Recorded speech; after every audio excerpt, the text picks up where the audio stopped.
중동으로 가볼게요. 여기에는 큰 사막이 있는데 완전 깜깜해요. 한 군데만 빼고요. 밝은 주황색 빛으로 빛나는 큰 원인 다바자 분화구예요. 그리고 이건 거대한 가스 버너예요. 몇 년 전 지질학자들은 이곳에서 가스를 발견했고 채굴하기 시작했어요. 하지만 발굴하던 중 지하의 빈 공간을 발견했어요. 그 공간이 무너졌고 분화구를 형성했죠. 축구장 반 정도의 넓이에 5층짜리 건물만큼 깊었어요. 분화구에 갈라진 틈에서 가스가 나오기 시작했어요.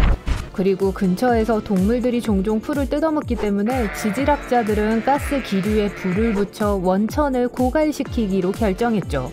지질학자들은 불이 하루나 이틀 뒤면 꺼질 거라고 생각했어요. 하지만 지금 이곳에 오시면 지하 세계로 가는 이 문이 여전히 불타고 있는 걸 보실 수 있을 거예요. 그리고 이게 거의 50년 동안 계속되고 있어요. 2013년에 한 남자가 처음으로 불타는 분화구의 바닥으로 내려갔습니다.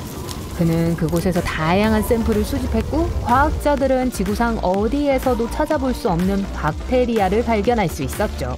그 끝도 없이 불타는 프라이팬의 바닥에서 꽤 편안하게 있었던 거죠. 2009년 이탈리아 라큘라에 사는 한 남자가 돌로 된 거리 위에서 깜빡이며 춤추는 불빛을 보았습니다. 그는 즉시 뭘 해야 할지 알고 가족들을 더 안전한 곳으로 이동시켰어요. 불과 몇 초 후 규모 8.3의 거대한 지진이 전 지역을 강타했습니다. 이상한 불빛에 대한 그의 지식이 그와 그의 가족의 목숨을 구했죠. 그럼 그 불가사의한 경고들은 무엇이었을까요? 수세기 동안 사람들은 그 빛을 다른 세상의 것으로 해석했어요. 과학계는 그걸 잘못된 기억이나 마인드 트릭 또는 순수한 상상력으로 여기며 진지하게 받아들이지 않았어요. 감시 카메라와 스마트폰의 도입으로 증거의 양이 엄청나게 증가했어요. 이제 그 연관성이 분명해졌습니다. 불빛이 나타나면 지진이 일어납니다. 그래서 전문가들이 마침내 심각하게 받아들이기 시작했고 진실을 찾기 시작했죠. 하지만 수년간의 연구 끝에 오늘날까지도 지질학자들은 여전히 빛의 근원이 무엇인지 완전히 알아내지 못했어요. 하지만 다음과 같은 5가지 유형을 알아냈습니다. 폭풍 번개 또는 강한 카메라 플래시 같아 보이는 밝은 섬광이 하늘을 밝히는 것. 빛 기둥처럼 보일 수 있는 하늘의 광선, 땅에서 나오는 다양한 크기의 화염, 산 위에 퍼져 있는 빛, 그리고 천천히 움직이는 빛의 공들은 구상번개로 오인될 수 있어요. 똑같이 잘 알려지지 않은 또 다른 대기현상으로 문자 그대로 이것들은 유황 냄새를 남기고 폭발할 수 있는 떠다니는 번개덩어리예요. 하지만 구상번개와는 달리 이런 구형 지진광은 해가 없는 것 같아 보여요. 나중에 무슨 일이 일어날지를 생각하지 않으면 말이죠.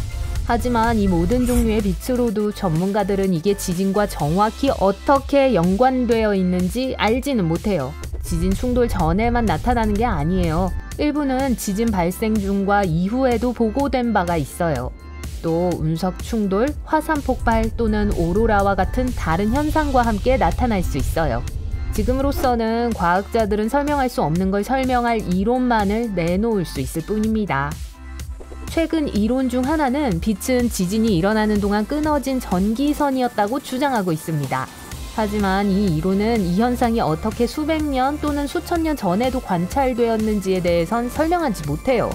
고대 중국의 전설에서 용처럼 생긴 구름이 다가오는 지진에 대한 경고로 하늘에 나타나는 것처럼 말이죠. 또는 고대 로마 역사학자가 거대한 지진이 일어나기 직전에 폭발하는 거대한 불꽃 같은 빛을 보고한 것처럼요. 전기선 이론은 빠르게 잊혀졌어요. 다른 이론에선 가스가 빠져나가는 것 때문이라고 시사했어요. 지진이 일어나는 동안 지하의 암석들은 압력과 열에 의해 팽창하고 수축합니다. 이렇게 되면 암석들 사이에 작은 공간이 열리고 닫혀요. 다양한 가스들이 이 해로운 구멍들을 통과해요. 예를 들어 라돈이 지진 활동 중에 방출될 수 있습니다. 공기를 이온화시켜 전하를 띠게 만들 수 있어요. 하지만 라돈은 밝은 빛의 불꽃을 만들기에는 충분하지 않아요. 이 이론이 가깝지만 적중하진 않죠. 가장 널리 받아들여지는 이론 중 하나가 지하에서 위로 이동하는 전기에서 오는 것일 수도 있다는 거예요. 지구 깊은 곳의 마그마에서 형성되는 지하 화성암들이 스트레스를 받을 때 이온화된 또는 전하를 띤 산소를 방출해요. 그게 표면을 통과해 대기권으로 이동해 국부적인 전기장을 만들죠. 그게 짧은 가시광선 섬광을 발생시킬 수 있어요. 어떤 건 그렇게 빠르지도 않고 한 번에 몇 분 동안 계속될 수도 있어요. 그래서 여러분은 밤새 몇 시간 동안 운전하고 있어요. 잘 기회가 없어서 위기일발 상황이에요. 차를 세우고 스트레칭을 하러 나가요. 그러고는 하늘을 올려다보는데 아름다운 일출이 보여요. 와, 잠깐만요. 하늘에 태양이 3개 있어요. 눈을 비벼요. 근데 아니에요. 하늘엔 여전히 밝은 별 3개가 있어요. 우리의 고향별이 3조각으로 찢어진 건 아니에요. 2별이 방문한 것도 아니고요. 이것은 무리해라고 해요. 대부분 심한 서리가 내릴 때 생기죠. 하늘에 작은 얼음 결정체들이 빛을 구부려요. 그 결과 하늘에 하나의 밝은 점 대신 3개의 밝은 점을 볼 수 있는 거예요. 이 현상은 공식적으로는 무리라고 불려요. 보통 태양 주위에 있는 원일 뿐이에요. 밤에도 무리를 볼 수 있어요. 가로등을 보면 그 주변에 밝은 원이 보일 거예요. 가끔 무리는 더 멋진 형태가 될 수도 있어요. 공기 중에 얼음이 많으면 빛이 훨씬 더 휘어져요. 거울이 많은 방처럼요. 그러면 무리가 사람의 눈 모양을 취할 수도 있어요. 이 현상 때문에 가짜 새벽이 생길 수도 있어요. 수평선을 바라보고 있는 동안 새벽이 시작되고 태양의 가장자리가 나타나요. 조금만 더, 그리고 잠깐만요. 태양이 하늘에서 사라지기 시작했어요. 잠시 후 다시 어두워져요. 그리고 잠시 후 진짜 태양이 모습을 드러내요. 세계 태양에서 봤던 것과 같은 곡률 효과였어요. 지금은 빛이 수평이 아닌 수직으로 휘었어요. 그리고 진짜 태양 대신 하늘의 얼음 결정체에 반사된 태양이 나타난 거예요. 넘어갈게요. 이 구름은 공룡 같아요. 그리고 이건 고양이 같아요. 그리고 이건 구름이 떨어지는 것 같아요. 그냥 유방구름이었네요. 그 모양이 마치 땅에 쾅 떨어지는 구름 덩어리처럼 보여요. 그런 일은 생기지 않겠지만 어쨌든 은신처를 찾는 게 좋을 거예요. 이런 구름은 심한 뇌호가 올 징조예요. 이런 구름을 만들기 위해서는 위에는 얼음이 있는 습한 공기가 많이 필요하고 밑에는 건조한 공기가 필요해요. 그런 다음 이 층들 사이에 수직으로 흐르는 공기 흐름이 나타나죠. 그리고 이 기류가 구름을 인간의 뇌 모양으로 만들어요. 이 거대한 구름은 도시 전체를 덮는 돔 같아 보여요. 사실 바로 그런 일이 생겨요. 거대한 구름이 넓은 지역을 덮고 그 위로 폭우가 쏟아져요. 가끔 구름의 앞부분은 이 사진처럼 이상한 모양을 해요. 여러 개의 거대한 스파게티 구름 같아 보이죠? 아니면 거대한 구름 지렁이요. 이 현상은 호주에서 종종 볼 수 있으며 모닝 글로리라고 불려요. 이건 강한 바람이 구름의 양쪽 부분을 휘게 해서 생겨나는 거예요. 그러고 나서 거대한 공기 반죽이 두꺼운 조각으로 쪼개져요. 그리고 가끔 하늘에 새로 만들어진 구름을 볼 수 있어요. 우와, 저 구름은 빠르게 움직이고 모양을 바꾸네요. 투명해졌다가 다시 더 짙어지고 어두워져요. 새들이 무슨 춤이나 공연에 관련된 걸 하고 있는 것처럼 보여요. 하지만 새들은 아름다움이나 아래에 모인 관중들을 위해 그걸 하고 있는 게 아니에요.